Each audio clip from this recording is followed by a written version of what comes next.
just get your thoughts on the session today. James, not a bad session, especially given where we started this morning, but by the end of the session we were near the highs of the day. We have a look at the market. There are a number of sectors to be aware of. In the material space, we've seen iron ore rising in China, so that was good news for some of those iron ore stocks, with Rio Tinto up by 1.6% and Fortescue managing a rise of 1.8%.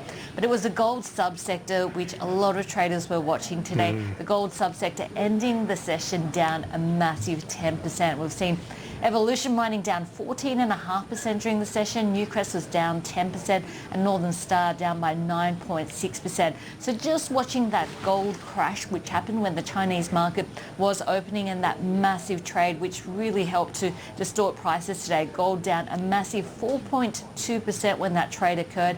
At the moment it's at about half of that, so down around about 2%. But on the flip side, we saw financials doing well. APRA talking about raising the risk weight of mortgages. That wasn't as bad as expected. We saw the big four banks on solid ground. Macquarie doing the best of all there. It will probably need to raise the least capital of those financial institutions which are impacted. So a slow day in terms of volumes, with only about $3 billion worth of stock being traded on the market, but a busy day in terms of news.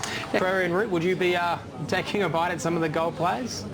I think gold is becoming harder unless you're taking a currency view, because gold is traded in US dollar terms. So as we see the Aussie dollar becoming weaker, then those Australian dollar dominated gold miners do quite well. We've seen that on the market playing out in 2015. I think the difficulty for gold as a safe haven is from the global financial crisis till now.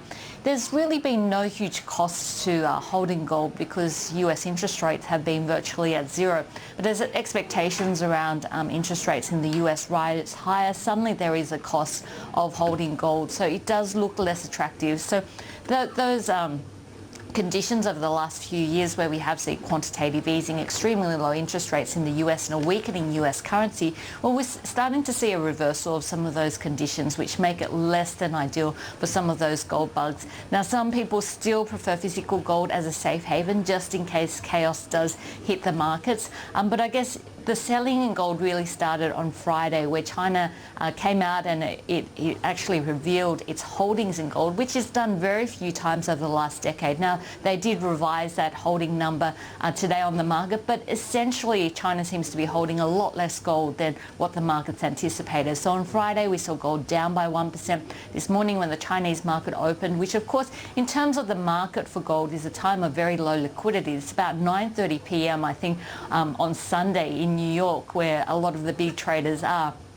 And if we have a look at what happened, it was a massive $2.7 billion order, which is pretty hard to process. We saw prices down at the lowest level that we've seen since March 2010. And we don't know the reasons for that sale, but given that we are seeing this price action and some technical levels being breached during the Asian session, I guess that's just made traders very nervous. And I'd imagine that in terms of trading some of these gold stocks, it would be dominated by traders rather than longer term investors. And Julia, one of the other sectors very much in focus today were the banks, considering the announcement by APRA and the increase in terms of the capital levels held against home loans for the big four banks. Despite the increase, the banks all did reasonably well today.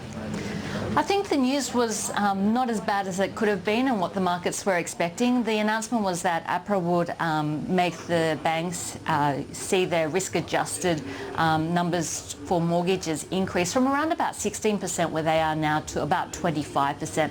Now, if you have a look at the non-banks such as Bank of Queensland and Bendigo and Adelaide, their risk weights for mortgages are around about 40%, so much higher than where the Big Four as well as Macquarie are. So the fact that we've seen this announcement seems quite conservative for the banks. They probably will cover it through not underwriting their dividend reinvestment plans.